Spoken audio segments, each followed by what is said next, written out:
This is a treat. This is a treat to have you guys here. Thank you so much. Is this you guys your first time to Tampa Bay? First time. Nice. How do you like the humidity?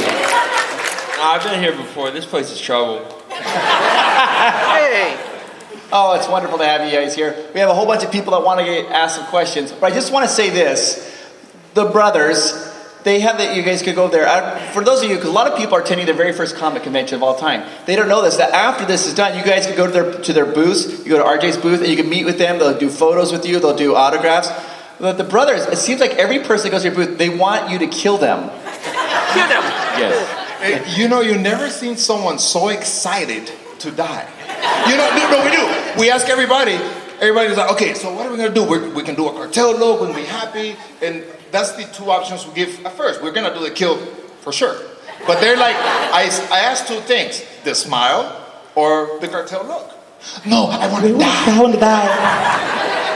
Okay. It's cool though, they're so excited to die, I love it. And I love killing them, don't get me wrong. I love it, makes me feel like at home. They got the axe and the machete waiting for all y'all. Yeah. Oh, and we'll chop you up in pieces. See the boots? Here's where I have mine on display at the table. They're the real boots. These are the real suits we wore on the show. Very cool, huh? All right, let's get into questions right here. That's wild. Yeah.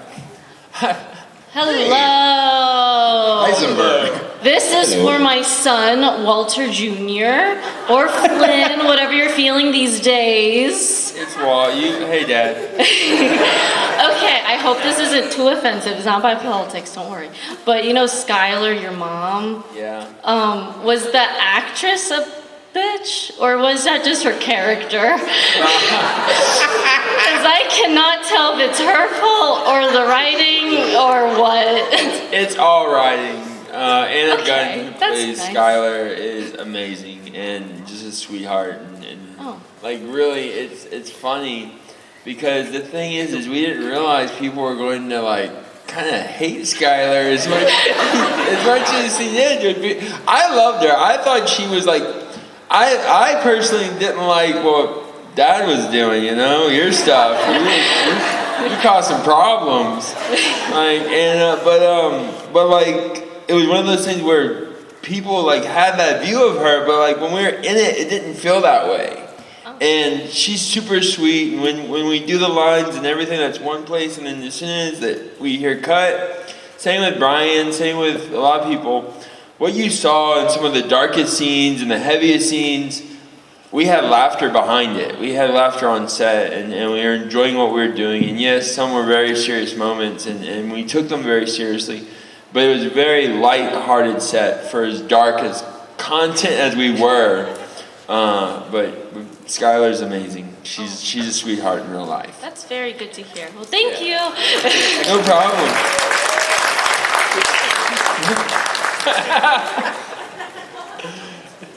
Hey, man. Hi. So I had a question for RJ. So since you were really young when you started the Breaking Bad show, did you have any plans for the future other than acting, or was that your sole passion? I just sink with the ship. You know, like a lot, like even y'all didn't really start acting until later in life, right? And so I kind of grew up in this, and I didn't really know what I wanted to do as a kid even. Acting wasn't like one of my things that I pursued. My sister actually got casted, and then it just turned into this part of my life that now lives with me forever, you know? It's like having a roommate that doesn't pay rent. You know, it's one of those things where I was given an opportunity to make something great. And so, is there any actors or people trying to be actors in this room right now? Yeah? Make some noise if you're there. Yeah. Raise your hand. Well, a few. No? I Sub-Zero? Yeah, we see him. We got Lance over there? Batman. No, that's it. No, he's cartel. Oh, we got a cartel member here, guys? Yeah. Oh, he is. Les. He's on the cover right now. He's undercover. Hey, yo, don't bust us. But I recommend extra work. That's how I started. I started as an extra on many different projects when I was younger. I started acting when I was like 12, and Breaking Bad just pushed me into this world, and now I can't really imagine my life any other way. I was super young, and you know, my biggest thing as a kid was like I was going to either work in construction or like outdoor sports stuff. Like my uncle's a professional fisherman, so that works well down here. And so that was my future, and someone had a bigger plan for me. Excellent. It was AMC. Thank you. No problem, man. I want to ask the brothers real quickly. Yeah. Some characters have these most iconic introductions. And when you guys were introduced to Breaking Bad, watching you guys do that crawling, that was so iconic that, I mean, you could just tell that these characters are the most amazing, like, bad dudes ever. Did you guys understand how amazing that introduction of a scene was going to be? Because most characters don't get that amazing introduction. No, we did not. You know, when we got introduced to the characters, Vince told us his words.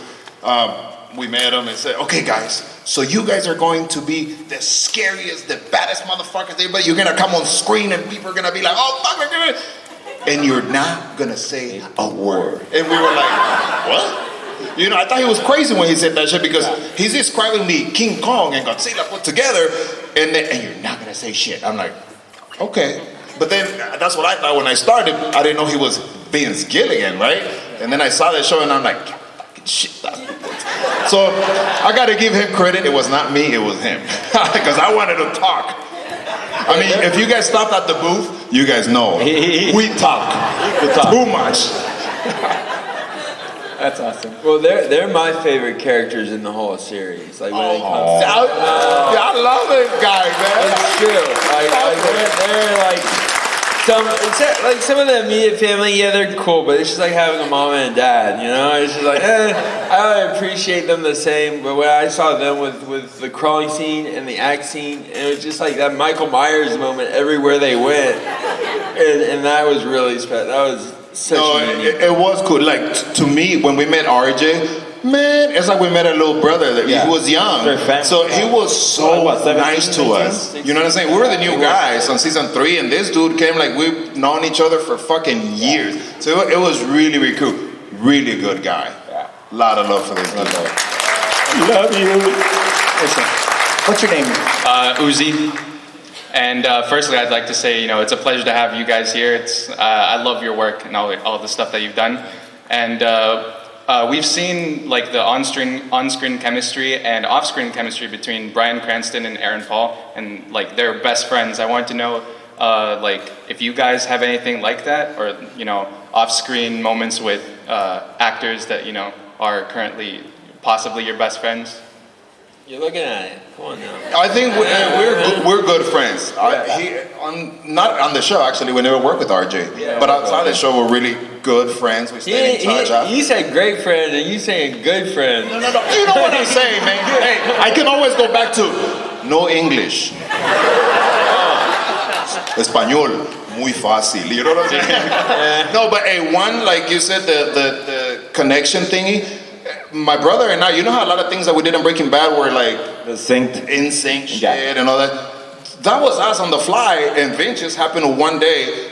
We were just doing our shit, like walking. Somehow we're walking the same way and doing shit the same way. And he was like, for another scene, he said, I love what you guys are. Can you guys do what you guys did? And then I said, what the fuck did we didn't even know we're doing it. And so he wanted us to do this shit, a lot of stuff together. And it just became a thing. A lot of things, it became a thing even after on Better Call Saul 2. Yeah, it was cool. So yeah, me and him, we do that. Like when we do something on set, all I have to do is kind of look at him and he knows what I mean. Go kill that motherfucker. Dealers guy? What? Are you the armed dealers guy? Yeah, I just had to take off the jacket. Shot you, right? Yeah. Episode 7. Thank you. All right, thank you. Thank you, Joe. What a cool hat. Hey, my question is for RJ, and if either of you two want to answer too. I've started watching a lot of older movies. I just watched Alfred Hitchcock's Psycho like 2 nights ago, and all these things are just really inspiring to me. And I was wondering for you guys growing up and now, what type of movies, TV shows, different things like inspire you just to make movies and then just in your daily lives too. I'm gonna tell you one that right before we got casted on the show, I watched this movie, and I don't know if I fucking picked up something from it, but I thought it was so fucking amazing. No Country for Old Men. Yeah. Do you guys remember? Remember that guy? So Yeah. I watched that thing a week before I got the audition for Breaking Bad. I don't know, it fucking stuck in my head, and I just went into my thing. But I had that in my head when I was doing my scenes, and not this. I was not doing our characters when I auditioned. We auditioned to, remember, we don't talk. So how are we gonna audition for characters that don't talk? We're just gonna go sit over there and be like this? You know what I'm saying? So our audition for Danny and I was a scene that Giancarlo Esposito and Heisenberg or Walter White had with the first time they met at Pollos Hermanos. You know how they talk about Jesse and the junkie and all that shit? That's the scene we did to get casted on the show. We didn't even know they fucking changed the name, but we freaking did it. And then I watched the show and I'm like, oh, okay, that's what I thought. Stupid me, I thought we were gonna go play Gus and Heisenberg. No, shit, that's how they cast it. I thought, whoa, this is a weird character. I mean, I like him, fucking nice, but that was not it, bro. Once we got the job, that's the talk that Vince gave me. No, you guys are not gonna say anything. And I'm like, oh, so what the fuck was all that dialogue that I did on the fucking thing?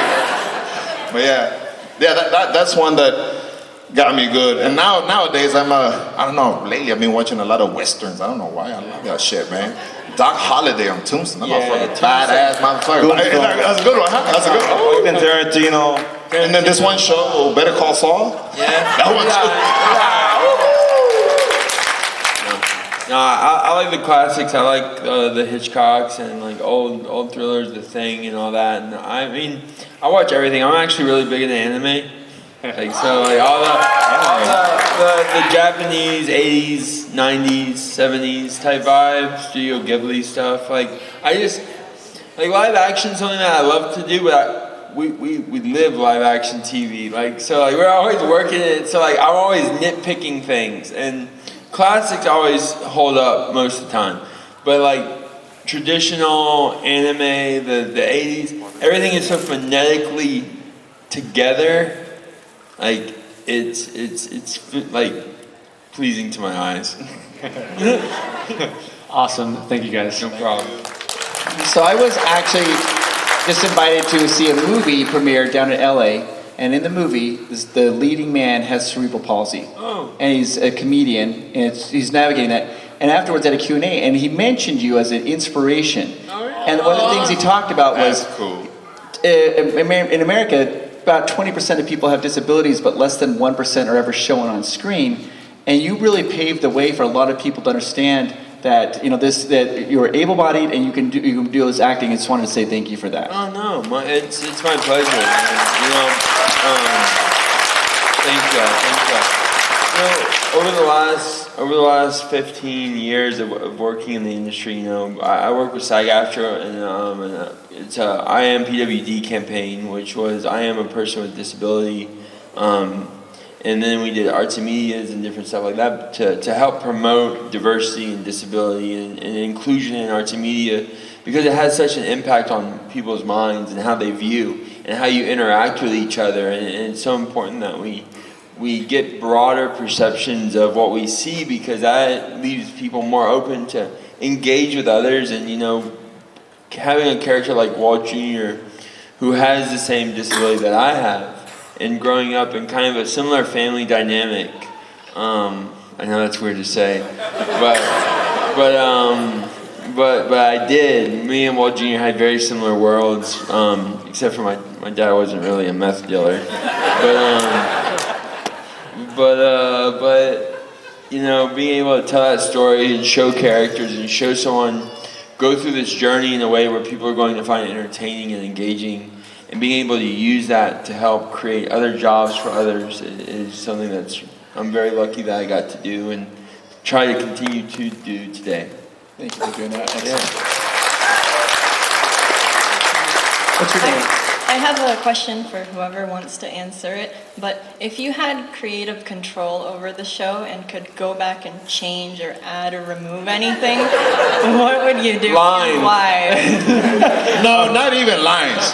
I'll stay on the whole show. That's the only thing. Since we came in on season 3, I'd be like, don't take me out. But we actually have a story about that. We asked Vince after like the first couple of episodes, And then we did 3 in a row, and then we had 2 break, and then so we kind of asked him, hey man, in a cool way, just messing around, they came out and said, we would like to be on the rest of the season until the show ends, right? And he looks at me, nice still, but he's straight, and he said, Louis, if we have you on every episode, we're not gonna have a show. And I said, why? Because every time you guys come on screen, someone dies. So if we bring you on every episode and 2 or 3 people die every episode, we're not gonna have anybody. Everybody's gonna die. And I was like, oh, that makes sense. It's true. See, well, Junior could have somehow pops you through the door. You come running after him. You draw. He pops you too, and he's does writer RJ right there. No, the only thing I just hope they do how they ended Breaking Bad. They do something with Better Call Saul, and Say they do a spin-off with the cartel. I think. Well, I hope they're gonna do something, but there's nothing that we could change or add to Breaking Bad, in my opinion, that would make it any better or any less great. Because what they did was like lightning in a bottle. Everything you saw from words to screen was written. Like that's how detail oriented the show was you would read a page and it would be 4 men sit on stage. Each one has a water bottle. Each one, there are 3 here. There's someone here, and like everything was placed already, written in the scene a lot of times. So it was just this orchestrated work that really I can't imagine touching. Thank you. Yeah. Thank you. It is. A lot of people consider it, and I do, the best written TV show in the history of television. It's absolutely amazing. And I think it's interesting, yeah. You guys brought that to life for us. We think so too. I mean, Anthony Hopkins wrote a letter to Bryan Cranston saying that was the most phenomenal acting and writing he's ever seen on Anthony Hopkins, yeah. television history. Anthony Hopkins sent him a letter. Yeah. Oh, Yeah, I didn't know a that. personalized letter to Bryan Cranston. So And It's names the cast, and it's online if y'all want to read it. It's super sweet. And I was a big Anthony Hopkins fan. Still am. So excellent. How's it going, Darth Vader? hey, I have a question for y'all. So I know that your characters, they died on the show, but if you guys had control over like the direction of y'all's roles, where would you have taken it? Just asking if you guys had control over the direction of your guys' roles. No. Everything, like RJ said, everything was written there for us. Everything, every single thing that we did was on paper. Even the how the word, like when we talk, it's like very, very small. They wanted it that way. Me, when I saw the Spanish version, come on, it's me. I wanted to add more shit to it. And Vince was very quick. He was like, no. I want less. I want only because you have to say it, but I want less. Less is more for you guys. This is what I want. Everything that was on paper, we didn't do nothing different. The only thing that I want to say that kind of happened was the doing things together. Yeah, like how walking or doing shit together. That was not written, but later it came written on Better Call Saul because he liked it, But everything that we did was them. That's how they wanted it. And with that being said, though, like he just said, the natural accidents that were occurring, the comments and things that would shape our characters, though, were us that we were doing. Not so much written in the screen or on the scene. Like we had our already laid out scene, but there were things inside of it, subtleties that happened organically. And that's what I really think made the show what it is that organicness of reality. And everything with Breaking Bad was very real, from our interactions to like what we did and the family decisions that were happening were all like very real decisions, and we were able to just grow that in a way where it wasn't more lines and it wasn't different from the scene. It was just the body language and the unsaid acting that was happening, and that was super special. Excellent, thank you. Thank you guys so much. Appreciate it.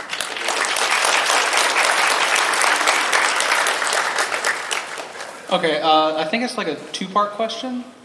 Or I'll just stick to the one. So when you joined the project, like Breaking Bad, did you have any idea or any thought that it would skyrocket and just turn into this big cult? No idea. When I got the audition for Breaking Bad, I had not watched one episode.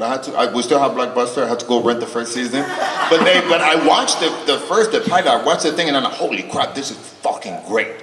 You know, it was fucking. I went to study really, really hard for my audition for the Gus Heisenberg audition that I thought I was gonna play. I went to study, but I was like, oh man, this is fucking awesome. And remember, before it got picked up Netflix, and after season 3, when Brian won an Emmy and the show won an Emmy, then the show fucking picked up. You know, that's when it was making noise. Now they won a fucking Emmy for best actor, for best show, boom, and it was over. But before, I think season 1 and season 2, people did not know what a fucking amazing thing. The people that watch it did, but not everybody else. A lot of people don't realize, though, what happened with Breaking Bad in the beginning, and even when it ended, what's different from Breaking Bad and Better Call Saul. You know, we had a lot of piracy happen with the show. So we were at one time the most #1 pirated show in the world for like 3 years. There's a lot of guilty people here. So, I mean, there's people who are still doing it today, but like, no, and there's nothing wrong with that. I mean, it's all about getting content and doing that. I paid for all my stuff, but, but so what happened is we weren't getting the numbers in the beginning. So a lot of, there's a formula to TV shows staying on the air. First season has to hit 2 million views. Second is 4, and it kind of keeps doubling, right? And so as long as you're above that mark, your show is going to stay on the air. Well, we didn't always hit that mark. And so it was a big conversation with a lot of people that we would hear about where they're like, you didn't really meet the quota to stay on the air. And so Vince and the writers and producers and AMC specifically fought to keep the show going. Because they're like, well, women don't like the show, and this doesn't, and you don't have the numbers, and like, cause like it's a hard show. A lot of people don't like people don't like the realness of it, I guess. But the AMC and Vince and everyone really saved it and kept pushing it every year, saying, no, give us that check, we're gonna make another one, and AMC said, here you go. What I think a lot of people don't realize is that your show changed the way television is viewed now. Because before that, if you guys, a lot of people who are younger, they don't know that, you really only had just cable and like the ABC, NBC, and CBS, and that was really just the powerhouses. And for a smaller TV station to come in with this thing, it hadn't been done like that before. Yeah. And then all of a sudden, you guys start outpacing the big boys. Yeah. It changed the way that people consume television forever, because that's how good of a show it was. It's really phenomenal. Well, that's if you look at AMC's track record. So you had Mad Men, which really paved the way for cinematic television, and then you came in, and then following that was like before that was like The Wire and Sopranos, but the binge viewing hadn't really existed. Streaming didn't exist. Social media really didn't exist. And so Breaking Bad came into it where these mediums don't exist, and now they're the main, everyone in this room has some form of it. And so when we were transitioning from cable to streaming services, streaming platforms, Netflix was that big piggyback where people were like, oh, I can see all of it on Netflix. And this is like 2010. And so we're season 4 or 5. They're saying it's going to be our last one. And then our viewership just skyrocketed and changed everything. And, you know, we had that cinematic value. And they even put us in the Smithsonian, which is weird. Like there's a whole thing for American television history. And that was pretty wild to go see. They asked if they could have my body after.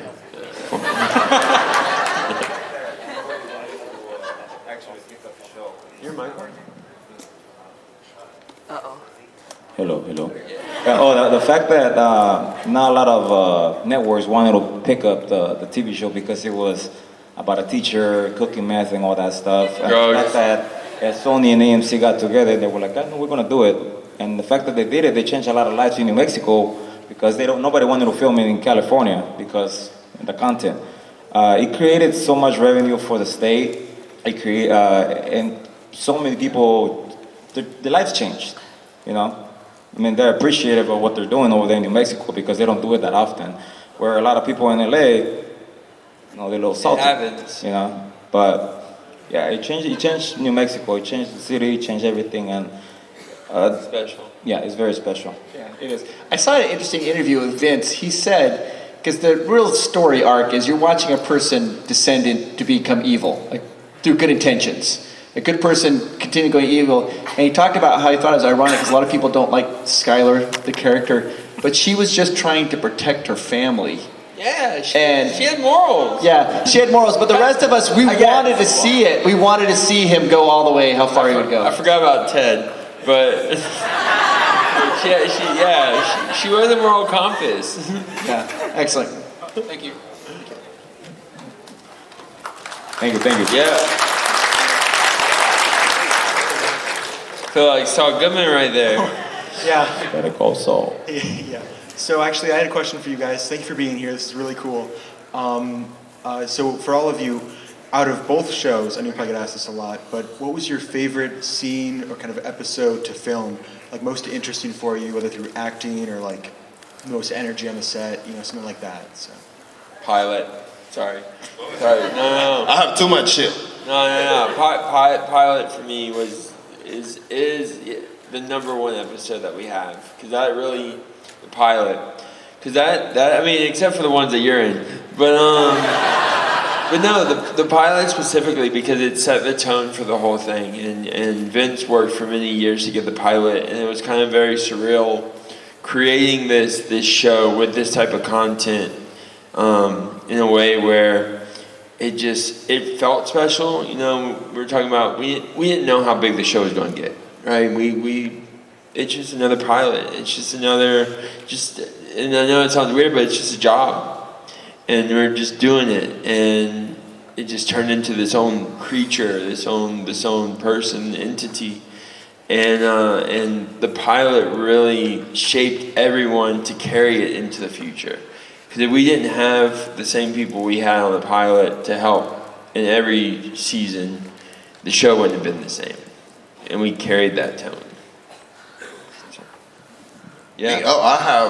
I remember just actions. So on Breaking Bad, I remember 301, the big explosion. And then 307, the shootout with Hank. I love doing that. It was really, really cool. And then on Better Call Saul, season 4, episode 4, the shootout up the motel. I love that stuff. And then the last one is the one with Nacho at another motel. We just go to motels a lot, I guess. But you know what I'm saying? That shootout we had with him and the thing. Oh man, that was cool. It made me feel like Superman. I was like, holy crap. Same. Yeah, that was cool. Those are my favorites. See, the bad guys get to do the fun do the shit. cool shit. We get to do the shooting and I get breakfast. He gets breakfast. But the cooler thing. Oh, maybe if we do the spin-off, you'll be a part of the cartel. Hey, bro. You know the cool thing is, bro. We do the fun shit. We do all the cool stuff, but we also die, and we go to fucking jail. RJ still having good breakfast. Still having the bacon and eggs from 15 years ago. Excellent. Thank you.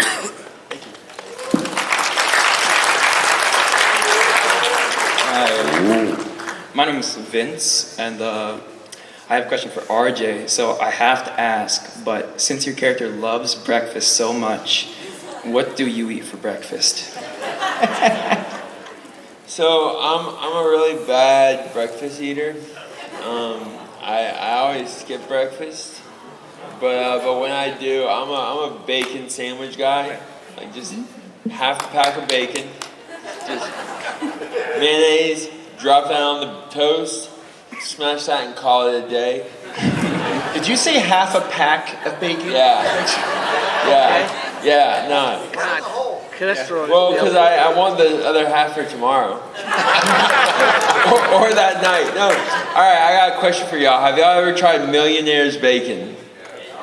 Yeah. So, I'm going to tell y'all quick how to make it. It's literally bacon, brown sugar, and maple syrup baked. Yeah, just imagine. That's a heart attack, bro. Thick cut bacon all day long. That's actually one of my favorite things to make. Yeah. So, I'm bacon, eggs, hash browns. Done. Thank you. And all of that on one plate. Thank you. Hey, what do y'all eat? Y'all do the huevos rancheros? I'm not picky, boy. I eat everything. Whatever's in front of me, I fuck it up. Yeah. I don't even know. Just surprise me. Over here. All right, my question's for everybody. What's the hardest thing you've had to do in your acting career? What's your name? Caitlin? Yep. Thank you for coming down. I see you made it. It gives me time to think, so you go first. All right, I'll go first. Hardest thing I've had to do. Choose work over play. It's, a lot of times like responsibilities with my advocacy and with different projects. I started working when I was around 12, and I haven't stopped working since. And so think of a 12-year-old as a working professional, running a business, starting. You kind of have to. You decide at a young age when you get into this business. You either go, okay, I want to do kid stuff, or I'm going to start my life. And at that point in my life, I kind of already was very busy. My mom was partially injured, and I had a little sister. So like, my biggest thing is really just deciding, do I want to be a little shit, or do I want to do the responsible thing? And more often than not, I do the responsible thing. I have no problem doing it. I'm still a little shit. But I think that's been my biggest thing over the years, is just making, because like with this business, we have a responsibility to you. We have a responsibility to our families and to what our characters are, to represent them in a way that holds true to them and to yourself. And so it's everything you do and everything you say, you have to be conscious of the impact, and that's sometimes not always easy. For me, was Breaking Bad, because it was my first acting gig ever. Oh yeah. Yeah. So That's true. for me, that was the hardest part. The reason why was because it was a lot to gain and a lot to, you could say, lose, because I didn't want to fuck it up. I was there to back him up, trust me. And I didn't back him up. I said every time, okay, get your fucking shit together. We're gonna go do this shit right now. Like, we're gonna fucking do it. He wasn't nice. He wasn't nice about it. He was like barking at me the whole fucking time. The whole time. Anytime. Don't get me fired. The whole time. Every single time. If he had to, let me remember something that was easy. Remember that walk when we did the explosion? When the driver runs and then he shoots him at the end? Yes. Well, that little walk from there to there is fucking easy. You just walk and go shoot the motherfucker, right? Oh, no, before the walk, I had to give it to him. Okay, this fucking shit, it's a fucking Saturday morning, you gotta go drink. This is nothing. This is nothing but fucking go over there like it's nothing in the world. The most natural thing in the whole fucking world. Now, fuck it up, don't get fucking nervous. Go. No pressure, huh? No pressure, right? No pressure. Don't fuck it up. Like, action. What do I do now? Nah, but he did good, huh? I did okay. He did good. Now, for me, that same question is my son. He lives with me, so to go work, man, that is tough for me. I mean, you guys know, RJ knows, this guy knows, and Ben knows. Where's Ben? Over there. He knows, because I give him a lot of shit, Ben, all the time, because not just this, but on Saul, we're going to New Mexico for 2 weeks, and I have to, my little guy, my baby, you know what I'm saying? I'm like, oh, fuck. My baby's 15. But he's my baby, man, you know what I'm saying? So that is really, really hard. And one thing that was hard in filming was the crawling. You guys don't think, it's not the explosion. No, that shit was not hard, it was easy. I mean, we made it easy, because, but the crawling, that was really, really hard. Yeah. It was for what? You guys saw like what, 5-10 seconds of fucking crawling? Nothing. We did it for hours. We did it like, let's say this theater right here, we crawled from there to the end, around. 110 degrees. We kept doing it, 110 degrees in New Mexico. And we kept doing it and doing it and doing it and doing it. And then you only use 10 fucking seconds. I'm like, motherfuckers, They should have, seriously, with the shit that we recorded, they should have shot, the whole show should have been the crawling. It was bullshit. We messed up the suits, the boots. We were bleeding from our elbows and our knees. That was hard. But the hardest thing is my baby. I'm just being a diva with the other shit. Is it true that he's a better boxer than you? This motherfucker starts this. Wow. Instigating like a motherfucker. You know what, man? Hey, I'm the teacher around this mother. I taught him what he knows, so that says that I'm the motherfucking shit. I am good, huh? I'm just asking. He's talking shit, this guy. You guys are about to see a fight right now. No, hey, I cannot compete with youth. He's 15 years old. He's really, really fast, and I'm fucking old, man. Yeah. You know what I'm saying? Hey, you know how, I don't know if you guys do any sports, but when you're older, like we are, maybe your parents, you guys are gonna know that we think that we're doing shit, but we're like, if we're gonna run, we think we're running, and our body's going forward, and our legs are like, oh shit, hey, stupid, catch up. Seriously, we're not that, we think we are in here, but we are not. It's hard to come to terms with that shit. Yeah, so that's the case with me. He hits me, bro, and I'm like, next thing he's not in front of me, bro. I'm like, God damn motherfucker. So you're saying yes? Whatever. No comment. Wait, what do the people say? I pleaded fifth? Is that what people say? I pleaded fifth. I call you equal. All right. This motherfucker. All right, we have time for one more question, guys. One more question. Hi, nice to be here with you all. How's it going, buddy? My question is, throughout the 14 years of Breaking Bad universe, what's your favorite leading role?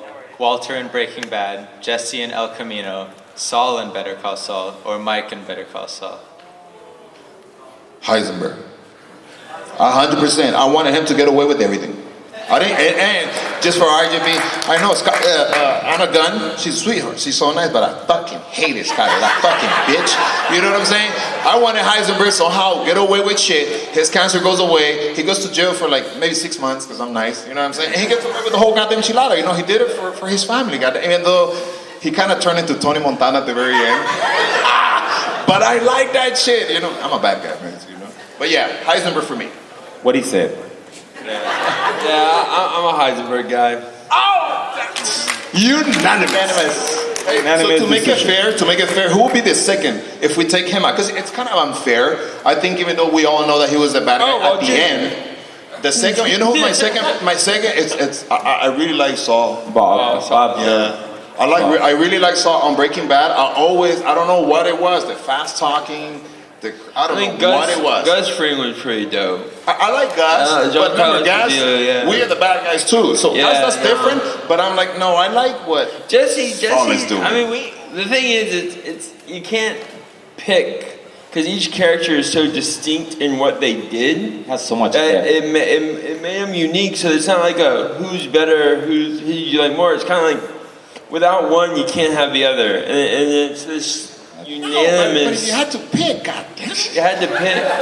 Hey, like right now, you had to pick, you know who to work with right now to go do an extra scene? You know who I would pick? Who? Mark Margolis. Mark Margolis. Yeah, Tio. Tio, yeah. Hey, he's one of my favorites. He's a favorite, man. That guy's one of my. Yeah, he's so wild. nice. Such a fucking. If he likes you. If he likes you, yeah. If he doesn't like you guys, he'll tell you in face. He'll be like, I don't fucking he'll just look at you with this face, and it's hardly smiles. And then take a full shit, right? I don't fucking like you. I don't fucking. You're an asshole. And he'll tell you like that. He'll tell you, fucking like you, man. And he'll give you this face. And you don't know if he's playing or not, but he's really not playing. He fucking tells you that. And he just does his face like this. And then he'll look at you and... Yo, Mike. Fuck you. Like that. If he likes you, he does the same shit. He just doesn't tell you he hates you, but he still doesn't smile. He just says this. You're alright. And he will tell you some cool stories, but yeah, he's cool. I like him. He got the eyebrows, too. He look at you with them. You guys give a huge round of applause. Thank you so much. Now, wait. Thank you. I have to explain, because a lot of people are attending the very first comic convention. You can meet the brothers. You can go to their booth, and they will kill you at the booth. Oh, for sure. Fucking murder. This is We'll chop you up in do. Is when you're waiting, you see people in line waiting. You see people like talking in the back. Like, do you think should we go up there? They're worried that you're going to do something to meet them. And you can also meet RJ, guys. He's a sweetheart, and you'll go up there, his booth, and he'll give you autographs. Have a chance, go stop by his booth, say hi to him. Give him a huge round of applause.